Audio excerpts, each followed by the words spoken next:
झाशीमध्ये अक्षरशः मृत्यूचे तांडव निर्माण केले. रस्त्यावरून जाणाऱ्या लोकांना गोळ्या घालून ठार मारण्यात आले. लोकांना जीव वाचवण्यासाठी लपून बसावे लागले. कित्येक दिवस उपवास सहन करावा लागला. त्यांनी स्वकीयांचे रक्षा विसर्जन करण्यासाठीही काही शिल्लक ठेवले नाही.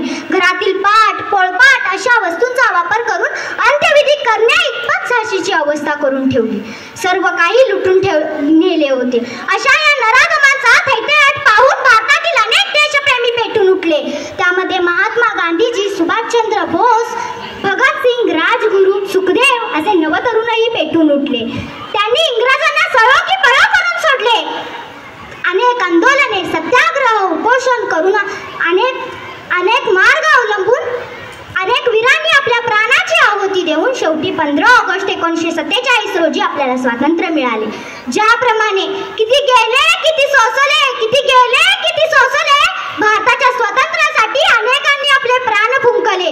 भारताच्या स्वातंत्र्यासाठी अनेकांनी आपले प्राण फुंकले.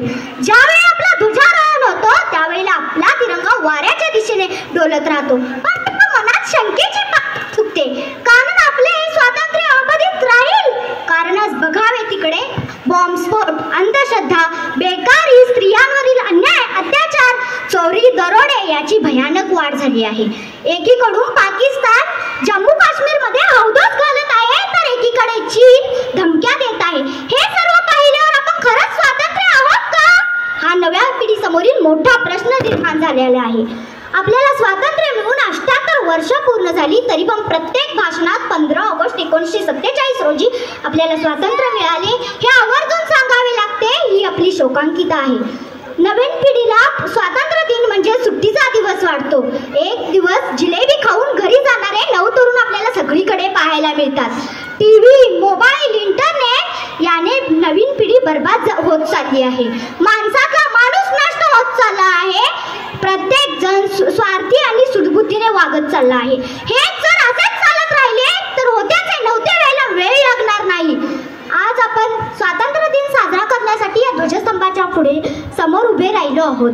या ध्वजस्तंभालाही प्रश्न पडलाय की इतके सगळे खांब म्हणजे सभोवती का उभे केले आहेत. खरंच आपली अवस्था एका ध्वजस्तंभासारखीच झालेली आहे. या ध्वजस्तंभाला प्रश्न पडलाय की यातील खरा देशप्रेमी कोण. ज्याच्या हाती जास्त तिरंगे आहेत तो, की ज्याच्या हाती जास्त लेमन गोळ्या आहेत तो. लोक आपली अवस्था लेमन गोळ्या खाण्या इतपतच झाली आहे का, तर नाही. एक खांब त्याला सांगतोय खरा देशप्रेमी तोच जो 16 ऑगस्टला रस्त्यावरील छोटे छोटे ध्वज गोळा करतो. त्यालाच कळलंय खरं देशप्रेम आणि देशसेवा काय असते हे. तर उठा, जागे. तर मग तुम्हाला जर आपल्या देशाचे संरक्षण करायचं असले तर सीमारेषेवर जाऊन न लढता नाही, तुमच्या आमच्यात राहून थोडंसं देशकार्य करूच शकतो की. तर मग चला स्वतःपासून सुरुवात करा देशकार्याला. स्वातंत्र्यवीरांना करूया शतशत प्रणाम. त्यांच्या त्यागानेच बनला भारत देश महान, भारत देश महान.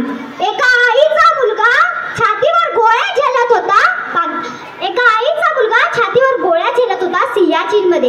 एका आईचा मुलगा 21 दिवस बर्बाद कितपत पडला होता सियाचीन मध्ये.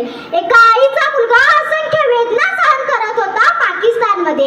एका आईचा मुलगा पाकिस्तानने पेरलेल्या जिवंत बॉम्ब करून चालत होता छत्तीसगड मध्ये.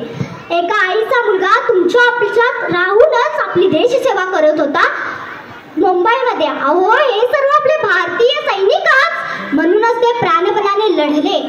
तेव्हा मी आजच्या तरुणांना सांगते की उठा, जागे व्हा. आजचा भारत हा सळसळत्या रक्ताच्या पोलादी मनगटात असणाऱ्या तरुणांच्या हाती आहे. तेव्हा पेटून उठा. हातात तलवार घेऊन लढाई करणे म्हणजे लढाई नव्हे, तर आजची लढाई ही विदेशी वस्तूंवर बहिष्कार टाकून, विदेशी नेटवर्क, मोबाईल ॲप यांच्यावर बहिष्कार टाकून केलेली लढाई जिंकणे ही गरजेचे आहे. आज मी आताच आपल्या देशासमोरील सर्व समस्या मांडल्या, त्यामध्ये मोबाईल, तरुणाई यावर मी आमच्या ग्रामपंचायत सर्व सदस्यांना विनंती करू इच्छिते की आपल्याला मोबाईल, आजची तरुणाई जर मोबाईल मुक्त करायची असेल तर आपल्या गावापासूनच का करू नये.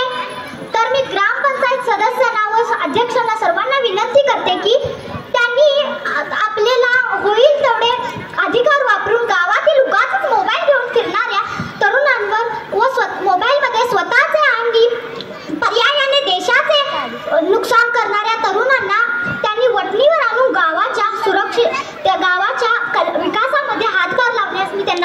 करते, कारण आजचाच हा तरुण उद्याचा आपला देशाचा भावी नागरिक असणार आहे. अहो या नागरिकाचाच वापर करून आपण आपल्या देशावर आलेले नुकतेच संकट म्हणजेच नैसर्गिक संकट, त्यामध्ये अतिवृष्टी, दरड कोसळणे, यामुळे हजारोंचे जीव जाणे, याला आपण आधुनिकतेच्या नावावर केलेली नैसर्गिक हानी आहे. पण